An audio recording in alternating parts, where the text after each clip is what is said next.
საკრებულოს დარბაზში ქონების მართვისა და ბუნებრივი რესურსების კომისიის ხდომა გაიმართა.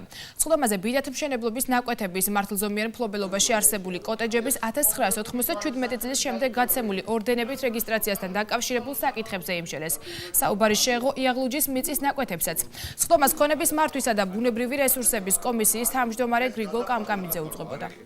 დღევანდელ სხდომაზე იქნა განხილული მეტად საჭიროებათა საკითხი, რომელიც აწუხებს რუსთაველებს, ეს არის ინდივიდუალური ბინებრივობის თემა.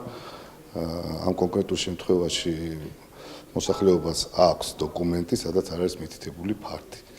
და ამის გამო ვერ ახდენს მის რეგისტრაციას საჯარო რეესტრში. იგივე პრობლემა დგას იაღლუჯის ნაკვეთებთან დაკავშირებით. ვიმსჯელეთ ამ საკითხზე მოწვეული ყავდა კომპეტენტური სტუმრები, საჯარო რეესტრის წარმომადგენლები და შემდგომი თემა სერიოზულია და შემდგომი გადაწყვეტისათვის კიდევ დამატებით კონსულტაციებს მიმართავთ.